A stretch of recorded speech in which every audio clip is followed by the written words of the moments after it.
Welcome to American Pulse. Our theme this week is New Horizons in Personal Development. Joining us today are guests that are from programs that promote such development.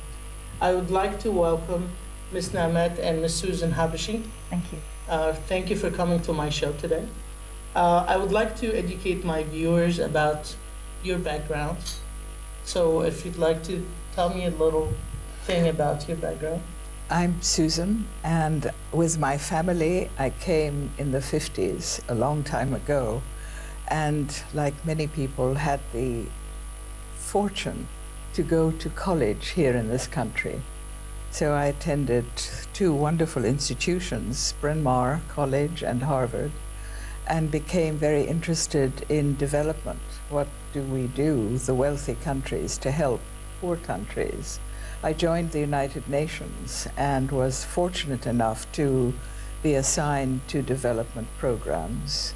We tried to cut the difference between wealthy and poorer countries, or countries in the course of development, and had projects in all sorts of fields. And I was lucky enough to be a project manager in the United Nations in Africa in development programs, which prepared me in a way to do some development work for Egypt, but we'll come to that, in that we became involved with a wonderful program in Egypt for the Zebbeline, or for the people of Mu'attam, who are the garbage collectors.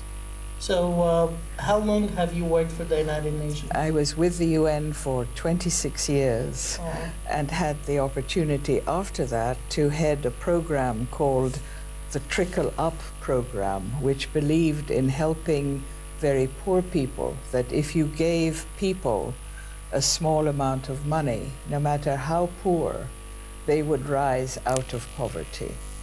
And this has something very close to my heart.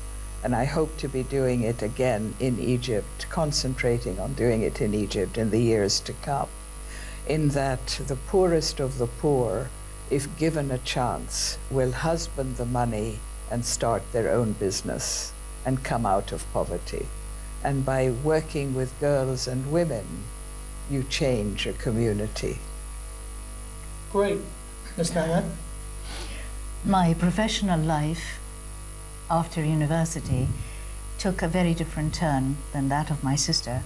I can't boast of any great good works, but I wound up in the world of music, and for 27.5 years I hosted an all-night program on what was then the radio station of the New York Times in New York, and I learned a tremendous amount from the program, had a very singular, particular life, but it was during visits to Egypt that I became very involved, as did my sister, with the program that we are very much devoted to, which is work with the Zebbeline of Cairo.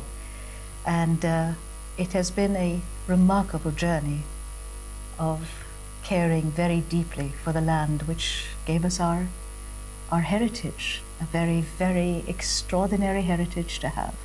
What is it about Egypt that everybody, even if we leave it for so long, we're still, attached to it somehow, and then when we go back, we always want to join back. What's going on? It's very simple. They say if you drink of the waters of the Nile, you never really leave. Yes. Yes. And I think it's true. Yes, I'm sure it's true. And actually, I just got back from Egypt, and every time I go there, it's never enough. It's Yes. never enough. There is an everlastingness to Egypt. When you cross in a plane across the sea and you suddenly see the desert sands of the beginning of the Nile Delta, you feel you're home. And then if you're very lucky and the flight goes over the 3 pyramids. Yes. My flight went over the 3 pyramids. There you go. And I was very lucky. I really enjoyed the view. That is the best. Yes. It's true. Two sisters love to help, put their minds together, efforts together, and came up with a program. What's the program about? The program is connected to the Association for the Protection of the Environment, a group that already existed in Cairo, a group of Egyptian women working with their fellow Egyptian women who collect garbage. What was going to be done for them? There was already a presence of the World Bank working with the Zebelin, but nothing was happening for the women. And that's where the association came in.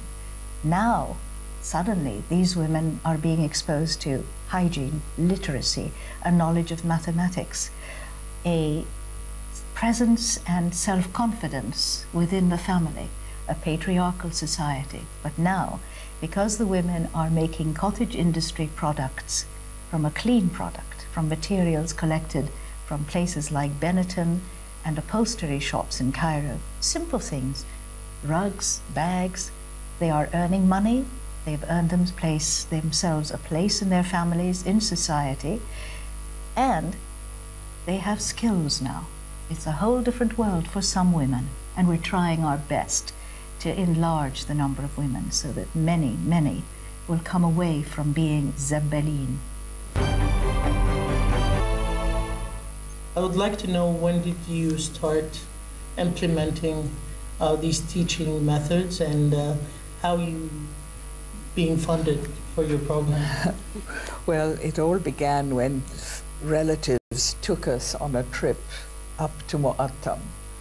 And personally, I wondered how life could be sustained in these circumstances. It's amazing, right? People made their homes out of the garbage.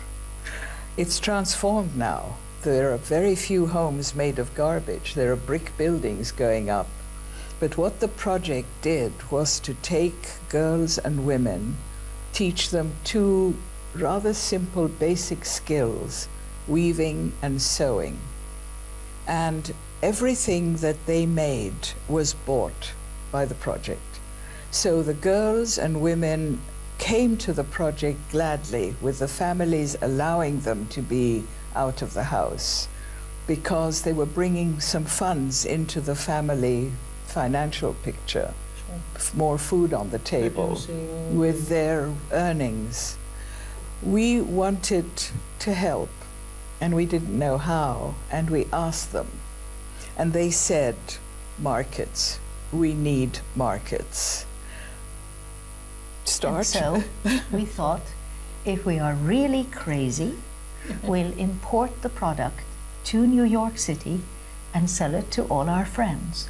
That's awesome, good crazy. Yeah. Well, and that was 20 years ago, and we've been doing it every year ever since, 3-4 times a year, selling in America, in New York City, and a little bit outside of New York as well. And I heard also you have some Christmas gifts in markets where people can come in and oh, buy yes. Yes. Well, Christmas is coming up. But we should tell you how we began. At the very beginning, friends would arrive and they would announce that they were coming from the APE, and they had 3 rugs for us. And they live in Perth Amboy. Well, I had no idea where Perth Amboy was, but we would go to Perth Amboy and pick up the rugs. And they would very sweetly say, you must stay for dinner. It's not Perth in Australia. No, that's New Jersey. Yes, I know. And we'd leave somebody in the car while we went up and picked up the rug. Somebody else said, I work for the World Bank head at the time, and I have a box for you. And then, after and the box about sold.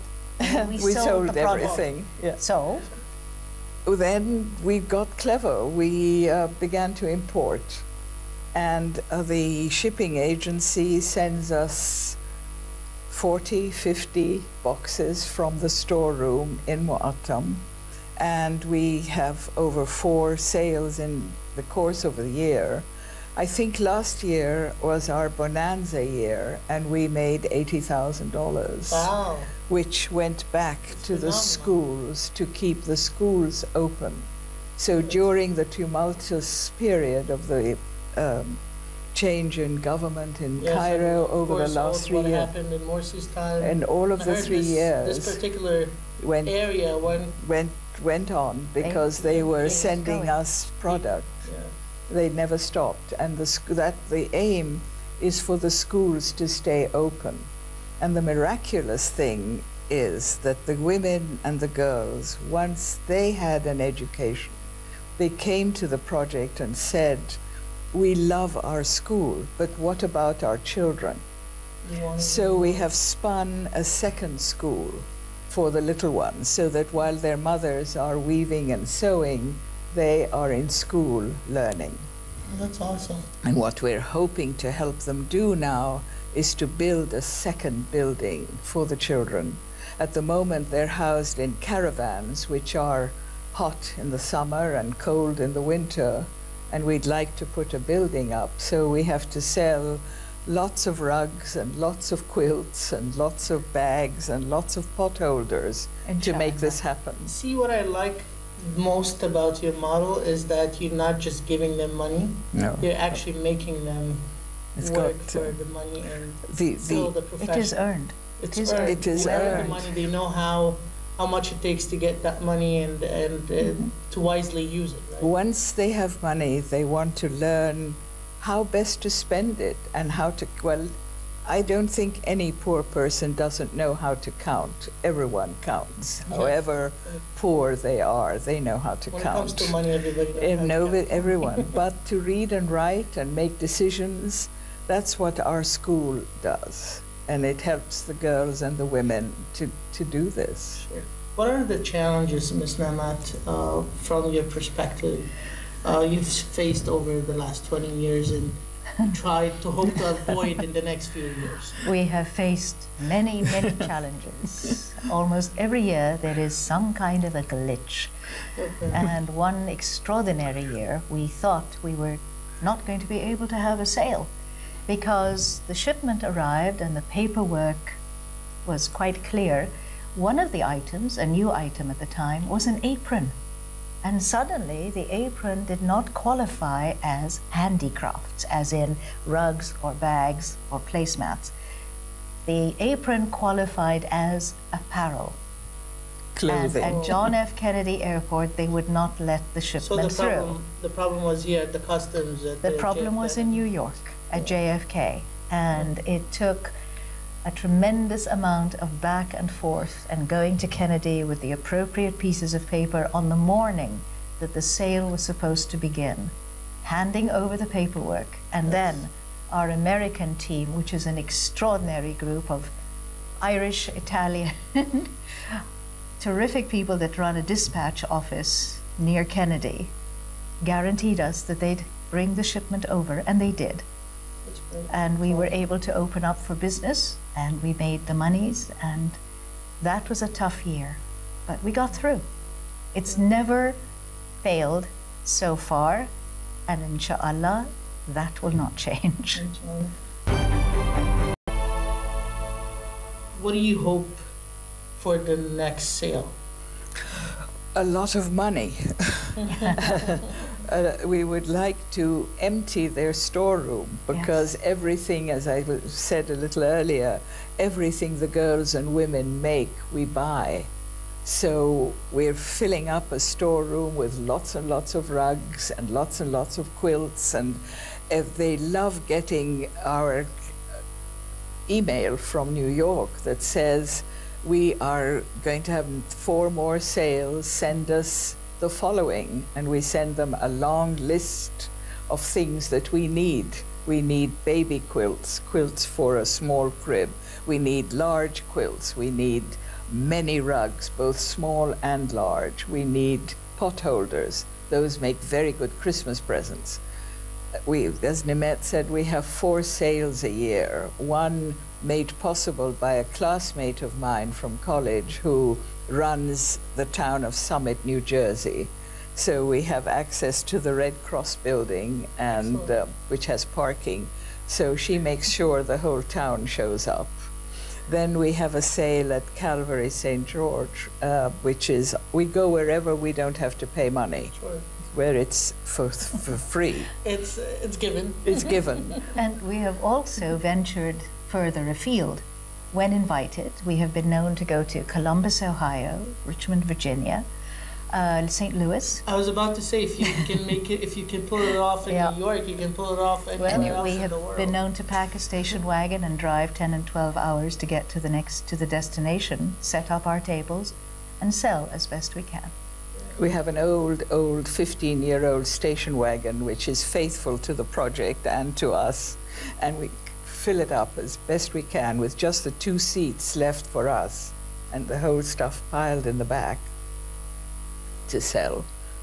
Would you be interested if other group would like to join you from another country like England or Germany? Or? We're hoping to spin off other salespersons. I think there are 2 sisters, I think, were beginning to sell the stuff in France. In Paris, but I don't know about England. We would like to have clones everywhere, because over the years the girls and women have begun to produce very attractive goods. They really have improved, they're beautifully made. The cloth that they use everything is recycled, in that even though the cloth is brand new, it's the remnants from the textile factories. At the beginning, we tried to sell the rags that were collected from the garbage, but we couldn't, because no matter how often you washed the rug, it was still gray. Then our friend went to the textile owners, of the factories, and told about the project, and they said, "Oh, what a good project, we'll give you £10,000. And Lila said, "I don't want your money. What we want are the remnants. After you cut the cloth, the bolts, send us the pickings from the floor. The paper we use is actual garbage from the offices, but the cloth comes from the factories, and it's obviously a clean And the results are beautiful. Amazing. And also, one of the delights of it all is that Egypt's patrimony is being spread about. For example, the quilts will have fallahin bringing water from the Nile. There are themes, there are depictions of the faluka, and in the sewing you have the date palms, you have the balasa, you have the jugs to bring the water from the Nile. It's very pretty, attractive work, and there is pride taken in it. And it isn't just the work that these women are doing. They have been learning about their own country. They take, when we can afford it, we've been able to help excursions to the pyramids, or even to take the family out of the garbage area to the sea, to Alexandria. There is some of that. There is a hope to widen the world, to show these people that there is life beyond the mu'attam, life beyond where they collect the garbage and then sort through the garbage, that life is so much richer than that. And of that, I think we're very proud and happy to have been able to open the world to these people, and especially as to look at it on a positive level. This is a new Egypt. Yes. These people now have to make their way in an Egypt that is different from the one they grew up in. And they're going to need all the skills they can find. And if this is a way of having some skills, perhaps some reading ability, the knowledge of mathematics, a sense of their own capability, so be it, inshallah. We think of them as our family when we go back to Egypt to visit. We visit with them. We've watched a little girl grow up, and as many of them are now, 20 years has passed. And I was going to, if I may, tell you the story of one little girl who we read about and then got to know. She's Samia, and like her neighbors, she worked with her father on a garbage cart and a donkey. And the father became ill and died, and they had nothing. They sold the donkey, they sold the cart, and they sold the root, and they had nothing. But Samia came to the school. She learned to weave, and now she is the person who gets our email Oh, wow. She's in charge of the computer department and in charge of the stock room. She is into the hairdresser in a trouser suit and told us she was responsible for the storeroom and when were we going to empty it, because it was time to send us some more stuff. Yeah. It's a life changer. Remarkable. And I'm very deeply involved with the quest that we must educate our girls and women, because they're the people who change the next generation and change the outlook of a community. Anyway, now in the Mu'attam, one can recycle plastic. There's a boys' school that deals with that. You can melt down plastic, and that was a fascinating beginning. It began with Palmolive, who have a big outlet in Egypt, and people were putting rubbish in the Palmolive bottles and selling it as theirs. And Palmolive said for every empty plastic bottle they bring up to the Mu'attam, they would pay, I don't know, some amount of money, small amount of money, and with that money they began the boys' school. So we are changing a community. As I said earlier, you don't find houses made of mud and bits of tin and bits of rag. You find buildings. A lot of little cottage industries. I think all the clothes hangers that the cleaners use come from Mu'attam. There are all kinds of psychedelic colors depending on all the bottles that have been melted down into pellets and they remold them. So yes, we are changing a community, educating women and girls and families, and that's what counts for us. I feel the passion. I feel that you folks are enjoying this as you go along. It's not only something you're doing, you're happily doing it. Where'd you get that from? Well, there's a tremendous sense of satisfaction. Every time we sell a rug or a bag, I can see the money going to a young Egyptian. And that means a great deal to me. If it takes the money, fine. Whatever it takes to create a life out of seemingly nothing. How would you like our viewers to help your... Come buy our stuff. Come to the sales. Okay. We actually... So you're not expecting any other source of funding? Well, no. We work for what we get. We work very hard for it. But we do have a sale coming up. When is it? It's December... It's Wednesday, 11th. the 11th of December through the 13th.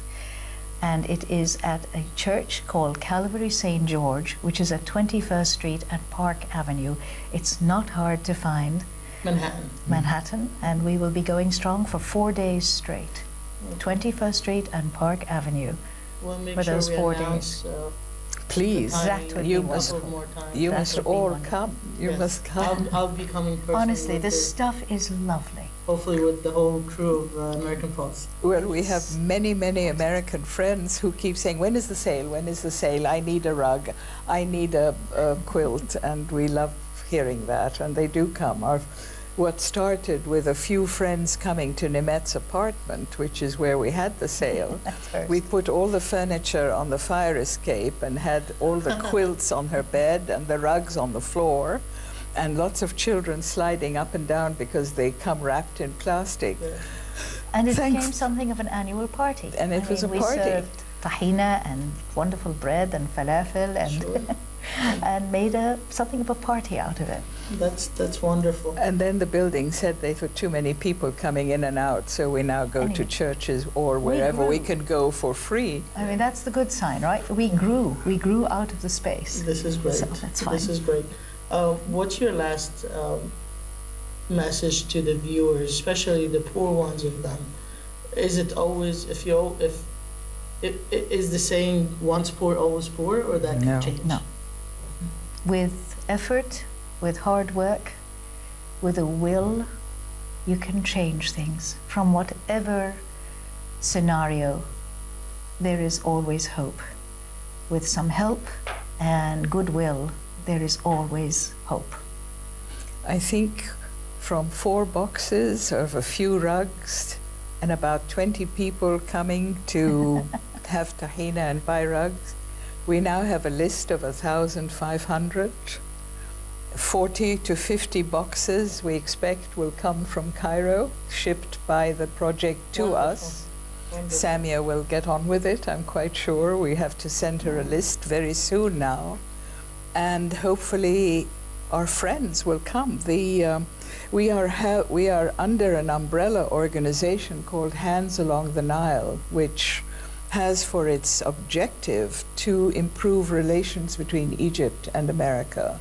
They adopted us. They make it possible for us to be a tax-free, there's a tax-free element in that they get, was it 60% or something tax deductible for anything they buy, which is a help.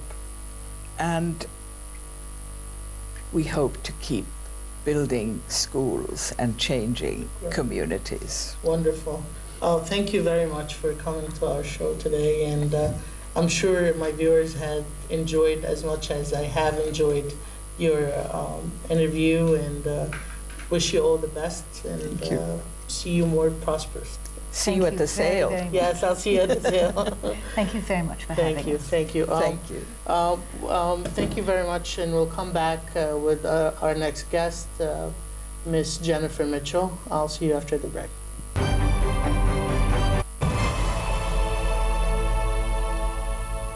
Welcome back to American Pulse. As part of the New Horizon and Personal Development, I am interviewing a very special guest, Jennifer Mitchell. She's the Executive Director of the HOPE program. Welcome to my show. Thank you. Glad to be here. Thanks for coming. And Jennifer, I would like to educate my viewers about the HOPE program. Sure. So if you can give us an idea, when did it start and when did you join? And the whole Sure. thing. So the HOPE program is a 30-year-old program. We have a successful track record that dates back to 1984.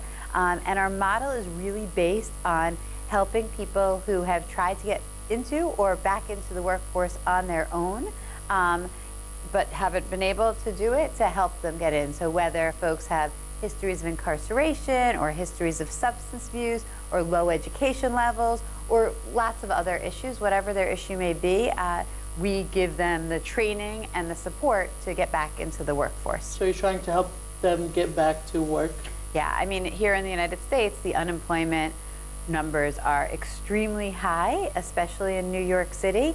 And for folks who have some of the barriers I mentioned before, the unemployment rates are even higher. In fact, someone with a history of incarceration often has an unemployment rate up to 40%.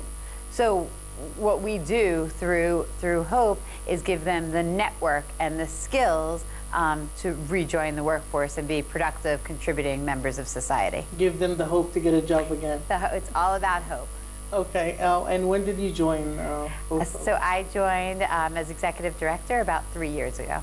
And how's your experience so far? It's wonderful. HOPE is a really, really special place. It has an incredibly dedicated and professional staff that we all wake up each morning kind of thinking about how to help the people that we serve build better lives for themselves. It's also, I'm really proud of our numbers. We're very well known in the workforce development field for our outcomes. About 74% of people who go through the program obtain employment, and 1 year later, over 70% of those folks are still working. So yeah, we recently got information that when compared to other nonprofits nationally that do similar work, we're in the top decile when it comes to 90-day and 6-month retention. What makes you become at that rank? Do you think is the hard work of your staff or the nature of the program itself? Or I think it's a combination. I think we have a really strong model that is based in kind of understanding that the people that are coming to our program are coming because they want to get back into the workforce and they can't do it on their own. And we realize that it takes more than kind of a shiny resume and some nice interview clothes to get back into the workforce, so we address the whole person. We give math and literacy and computer skills. We teach work wellness, stress management techniques. We give support in terms of breakfast and lunch, professional clothing, transportation to and from at first our program, and once they get internships, to their internship site. What is the tuition? How much it costs each one? It's so we're a nonprofit, Okay. and we are thankfully funded by the extraordinary generosity of corporations, foundations, individual, and some public money. And so the people that come to be served by Hope don't pay anything. Oh, this is great. What are the requirements, or what are the eligibility steps a person has to go through in order to be eligible for the program? Great question. We run orientations every Tuesday and Thursday at our site.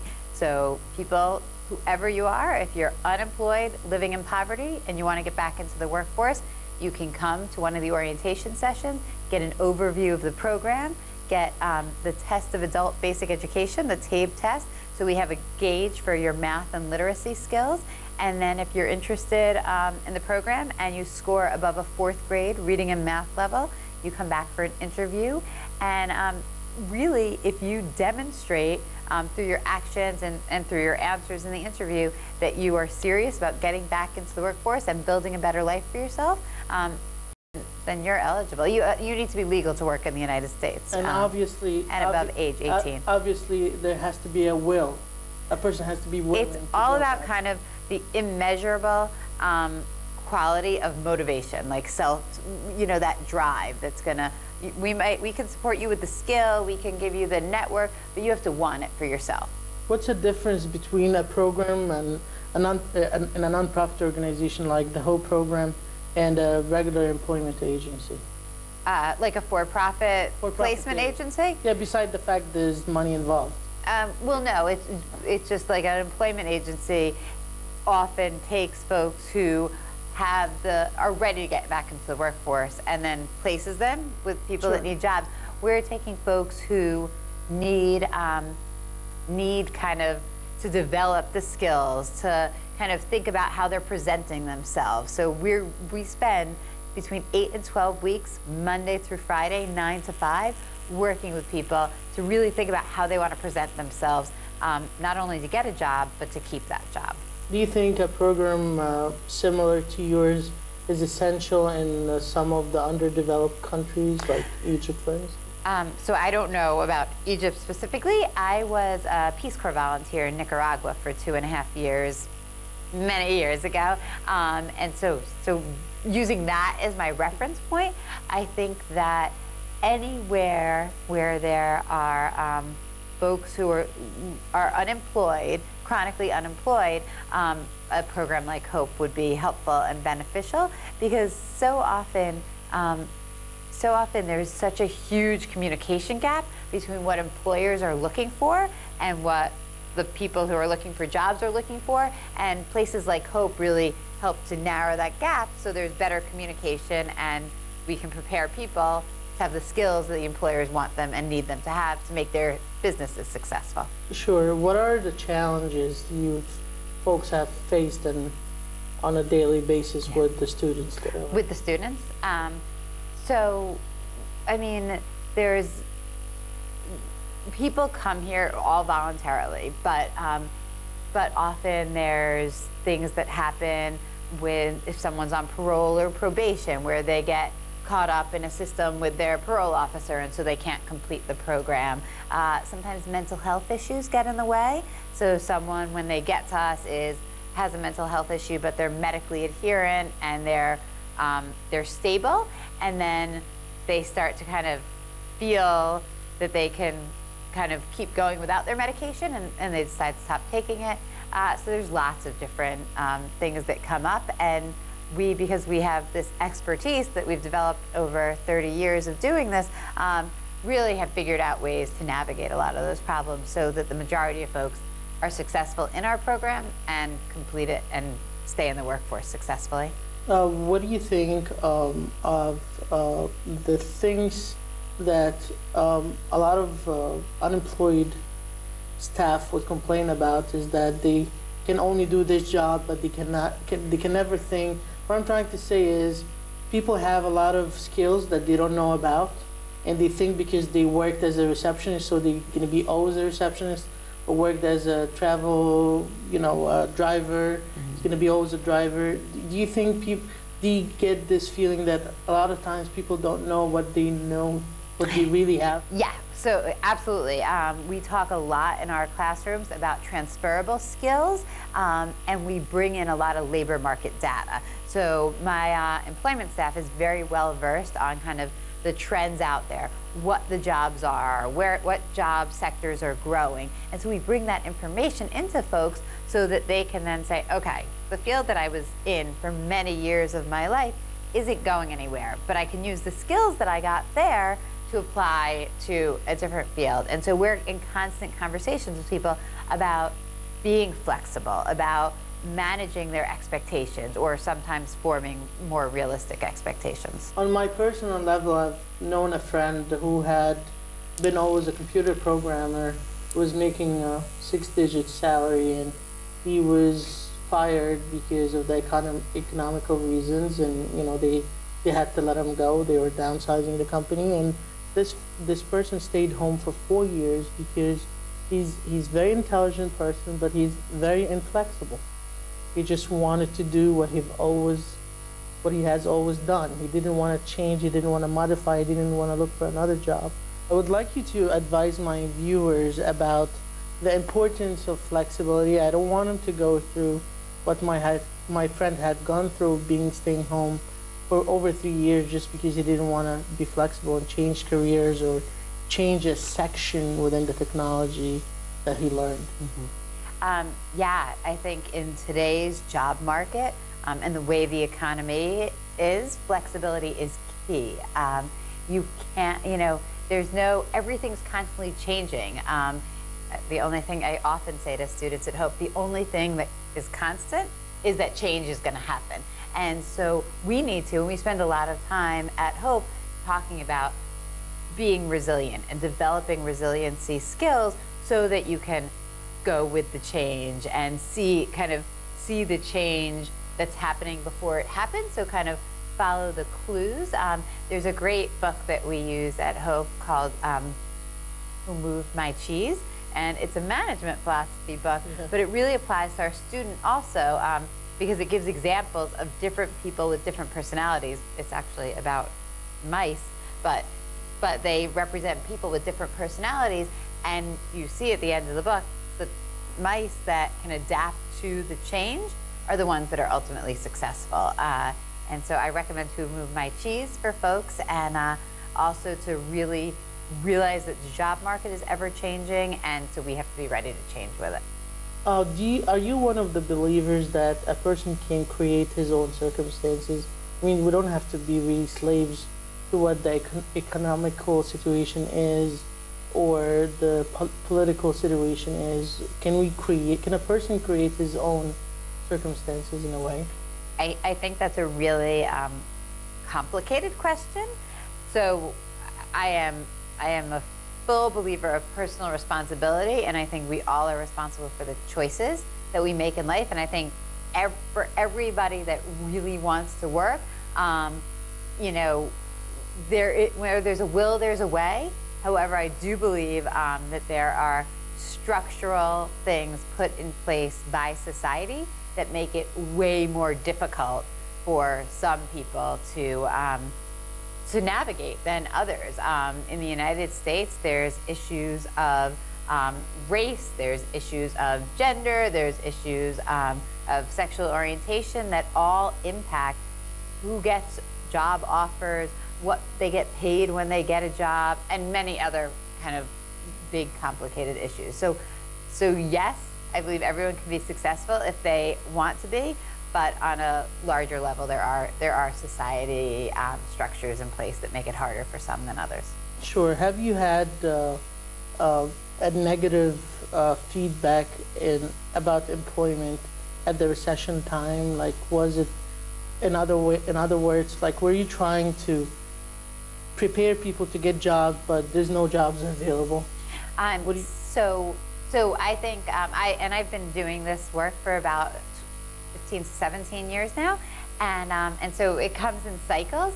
I think that the number of people that we're talking about, so Hope serves about 250 new individuals looking for work each year, and then we work with a couple hundred of our graduates also who are growing in their careers and want to get new, better jobs, or get laid off and want to get jobs. So the numbers that we're talking are very doable, and even during the worst parts of the recession, we were able to get jobs. The things that we have seen changes in due to the recession are wages. So wages dropped significantly for a couple of years, and we're just now starting to see them come back up, especially in kind of entry-level work. Benefits, so we've seen lots of changes, whether it be with medical benefits or sick leave or vacation leave. So we see benefits switch a lot. And then the kind of most worrisome trend is that, and it's starting to bounce back a little, but because people are still struggling financially and companies are struggling financially, a trend towards either temporary work or part-time work. So there's always jobs out there, but the quality of the job often changes because of kind of the larger economic picture. Some people view jobs as a way of only making a living and just making money. Can we enjoy working, or? Well, I feel really lucky because I love my job. I love what I do. I'm passionate about it. I get up every morning and I'm excited to go to work and help other people kind of reach their potential and get jobs. We encourage our students to figure out what they love and go for it, because in order to be successful in the workplace, in order to keep your job, you do need to enjoy it, I think, for long-term success. Sure. What would be your last advice to my viewers in Egypt about building their careers, finding work, enjoying work, and such? Yeah, I think wherever we are, it's hard out there, and people have messy lives, and there's lots of things going on, but it's important to develop a network, develop skills, and really market yourself. Don't be afraid to show who you are and say why you'll be good to a company, and then once you get that job, you get that foot in the door, you know, keep it up, work hard. Develop skills so that when you walk into work, regardless of what else is going on in your life, you can focus on the task at hand and be a productive team member and a great asset to whatever organization or company you work with. Thank you very much. Thank you so much for having me here today. Thank you for coming.